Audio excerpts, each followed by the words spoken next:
কাবো ভার্দের এগেনস্টে সবাই বলছিল ওয়েক আপ কল, প্রথম চেঞ্জ, তিনটা পরিবর্তন হয়েছে। আপনার লাউতারোর জায়গায় হুলিয়ান আলভারেজকে নামানো হলো, লিয়ান্দো পারেদেসকে ইন্টারেস্টিংলি মাচপোর ডিফেন্সিভ মিডফিল্ডার তাকে নামানো হলো, পারেদেসকে লাস্ট ম্যাচে বদলি নামানো হয়েছিল দিপলের জায়গায়। ফাকুন্দু মেদিনা তো খেলে নাই, সেখানে তালিয়াফিকো খেলেছে বয়স্ক, বাট তালিয়াফিকো খুব চমৎকার একটা বল দিয়েছিলেন, একটা দারুণ একটা বল, যে বলটা পরে হুলিয়ান আলভারেজ গোল করতে পারে নাই, গোলকিপার থামিয়ে দিয়েছিল। এবং আরেকটা মানে তিনটা চেঞ্জ হয়েছে। প্রথম কথা হচ্ছে লিওনেল স্কালোনি 4-4-2 এর বাইরে যেতে পারছে না। যখন আপনি একটা লো ব্লক টিমের বিপক্ষে খেলবেন, অথবা যখন আপনাকে ইজিপ্টটাকে গোল দিয়ে ফেলেছে, ও লো ব্লক, ও ডাবল ডিফেন্ডিং এ চলে গিয়েছে, দুইটা লেয়ার করেছে, তা আপনি যখন দেখছেন যে আপনি লাইন বরাবরই প্যানিট্রেট করতে পারছেন না, সেই লাইন ভাঙতে পারছেন না, ভেতরে যাইতে পারতেছেন না, তখন উইং প্লের কোনো বিকল্প নাই। আপনি খেলেন নাই কেন?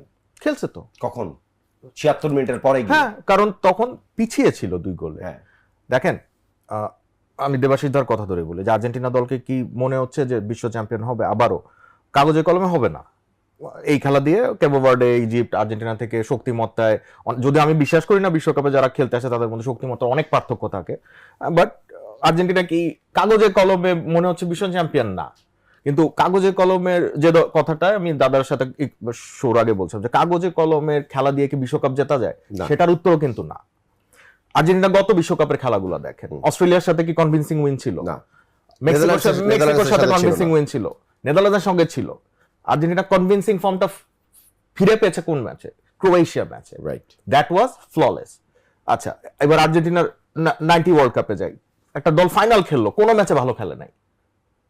দাদা আরো ভালো বলতো, আমি তো পরে সবগুলো ম্যাচ ভিডিওতে দেখেছি। একমাত্র ভালো একটা ম্যাচ খেলেছিল ওরা, ইটালির এগেইনস্টে সেমিফাইনালে, যেটাতে Argentina played like a team, final খেলেছে দলটা।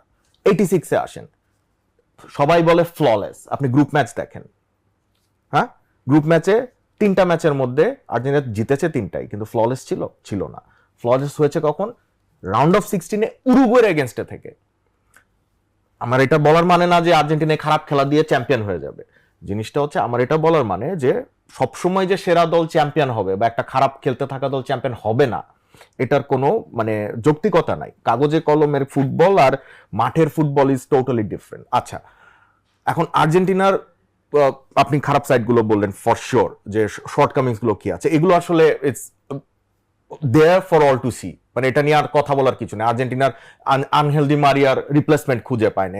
আর্জেন্টিনার ডিফেন্সিভ ফেলটি আমরা দেখলাম কালকে, যখন যে 2টা গোল হলো, ইজিপ্টকে আমি 100% ক্রেডিট দেই, taking nothing away from the Egyptians, but it was absolutely Argentina's defensive failure that created the goal, both the goals indeed.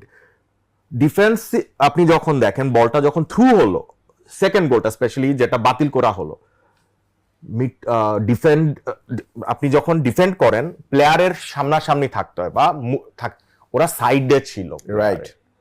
বাস দিয়ে যখন বেরিয়ে যাচ্ছে, আপনি যখন সাইড হয়ে থাকবেন, দৌড়ে আপনাকে ক্রস করে চলে যাবে। এটার কারণটা কি?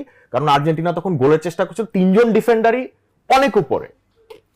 চেঞ্জটা হলো কখন? খেলায় যখন লাউটারো মার্টিনেজকে নামানো হলো, মেসি ডিরেক্ট খেলছিলেন বক্সের ভেতরে, মার্টিনেজ মেসির জায়গাটা নিলেন এবং মেসি সুইচ করে উইংয়ে চলে গেলেন। এবং মেসি সারা জীবন যে জায়গায় খেলে মেসি সেই জায়গাটায় যাওয়ার পরেই আসলে ক্রসগুলো ইন করেছে এবং কিছু সেটআপ তৈরি হয়েছে। গতকালকে দাদা যেরকম বললো যে মেসির সেকেন্ড গোলটা টার্নিং পয়েন্ট ছিল, আমার কাছে টার্নিং পয়েন্ট কোনটা জানেন?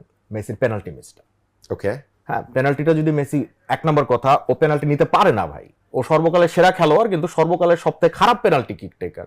মানে আমার আর কিছু বলার নাই। ওয়ার্ল্ড কাপে একই আসলে 2টা পেনাল্টি মিস করে, এরপরে মানে এবং রেকর্ড তো, এটা রেকর্ড তো আগের ম্যাচে হয়েছে সবচেয়ে বেশি পেনাল্টি মিসের রেকর্ড। আমরা অনেক কিছু বলছি যে হ্যাঁ ইজিপ্টের ওই গোলটা, কিন্তু মেসি যদি পেনাল্টিটা স্কোর করত, খেলা তো আসলে যদি কিন্তু দেওয়া হয় না, খেলা রেজাল্ট হচ্ছে আর্জেন্টিনা জিতে গেছে ম্যাচটা। You have to give them credit. ওরা চ্যাম্পিয়ন দল ভাই। মানে বাংলাদেশে যারা আর্জেন্টিনাকে অপছন্দ করেন, তাদের একটা লজিক যে কিভাবে আর্জেন্টিনা চলে আসে, না, ইটস নট দ্যাট ইজি। হ্যাঁ, পেনাল্টি তো সব দলই পাইছে, এবার 19টা পেনাল্টি হয়েছে, যার মধ্যে আর্জেন্টিনা পাইছে 3টা, 2টা মিস, একটা লাউতারো গোল করেছে। হ্যাঁ, সো দ্যাটস দ্য স্ট্যাটস, আপনার সামনে স্ট্যাটস আছে। সো এখন আপনি যদি বলেন যে না জিতে গেছে, আর্জেন্টিনা জিতছে, পরের ম্যাচ জিতবে না, আই ডোন্ট এগ্রি।